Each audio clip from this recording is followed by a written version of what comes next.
Os gandeiros levan semanas protestando. Nos agora exígenos cumplir cunha garantías, producir un produto de calidad que o de fora non cumple. Competimos en condicións distintas. Bruselas, París, Cataluña e tamén Ourense. O sector primario do vello continente clama contra un mesmo inimigo, o acordo entre a Unión Europea e o Mercosur. O Consello da Unión aprobou o pasado venres a asinatura do tratado, malia a oposición dos gandeiros e tamén de países como Irlanda, Hungría, Austria ou Polonia, liderados por Francia. España votou a favor. A división de votos evidencia a fractura dunha unión cada vez máis tensionada. En todo caso, o acordo xa ten luz verde tras 26 anos de negociacións e cambiará radicalmente o comercio con América do Sur. No noso país din que haberá gañadores, como por exemplo os produtores de aceite ou viño, poderán vender o seu produtos sen aranceis e protexeranse as denominacións de orixe, pero tamén haberá perdedores, segundo di o sector. O primeiro que hai é unha competencia desleal. O trato facilita a importación de carne de vacún cun novo cupo de 99.000 toneladas con aranceis reducidos. Os gandeiros critican que a carne non terá as mesmas garantías e temen que os baixos prezos rebenten o mercado.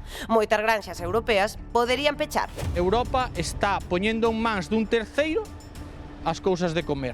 Ante as críticas do campo ao tratado, acabaronse incorporando unha serie de mecanismos de salvagarda para evitar a ruína dos produtores europeos, pero agricultores e gandeiros desconfían deste botón vermello. Os traballadores do agro seguen en pé de guerra.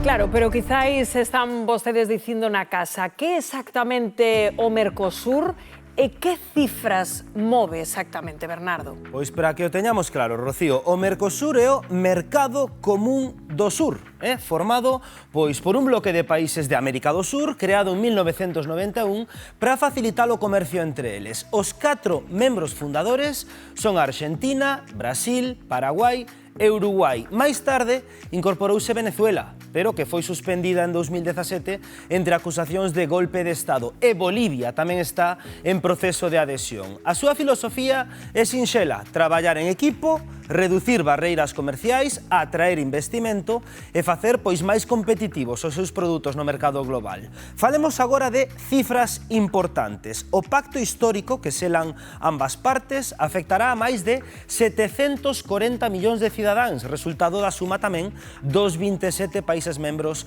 da Unión Europea. Ata o de agora, o Mercosur era o único gran socio comercial da América Latina co que a Unión Europea non tiña un acordo preferencial. Cada ano, os países europeos exportan ao Mercosur, ollo, 55.000 millóns de euros en bens e 29.000 millóns de euros en servizos. E a Unión Europea representa xa case o 17% do seu comercio total.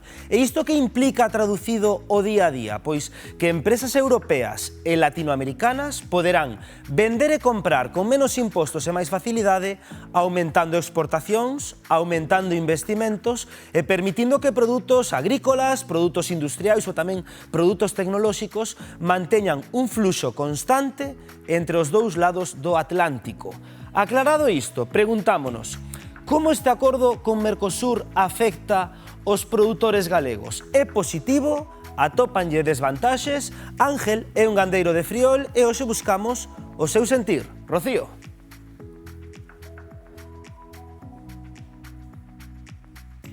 Pois o seu sentir non é outro co de preocupación a par de frustración. Por eso nós hoxe quixemos vir a Friol, onde Ángel. Que tal, Ángel? Moi bo día. Buenos días. Mal, como ben ves, esta situación ben ves como se está poñendo. Parece que isto iba collendo algo de color, pero durou pouco tempo, por decirlo dunha maneira. Como vos afecta a vos o pacto con Mercosur?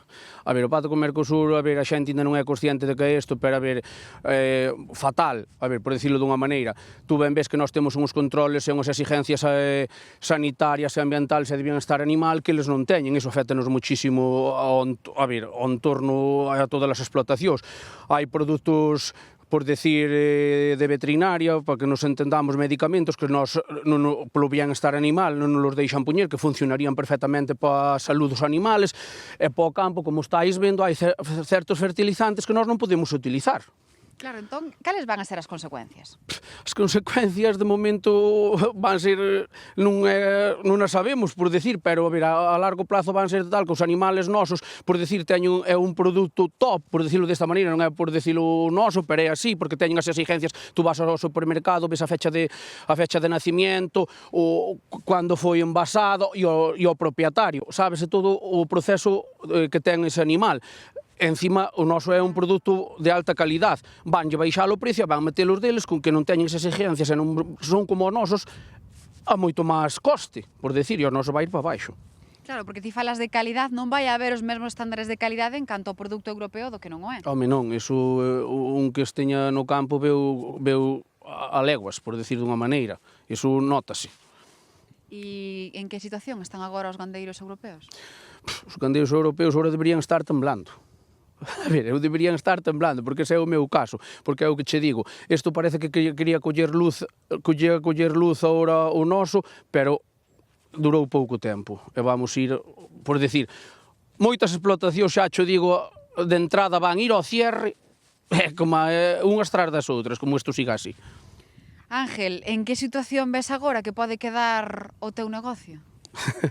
O meu negocio de momento, eu por decir, eu son joven. A ver, eu teño que aspirar a seguir pa diante, pero tamén vendo estas cousas tamén te desanima, porque tú se estás traballando, por decir, as 24 horas do día para non dar rendimiento, é mellor estar, por decir, sentados. Pois Ángel, moitísimas grazas por atendernos. Xa ben, compañeiros, Ángel afirma que moitas explotacións veránse obrigadas ao peche. Gracias.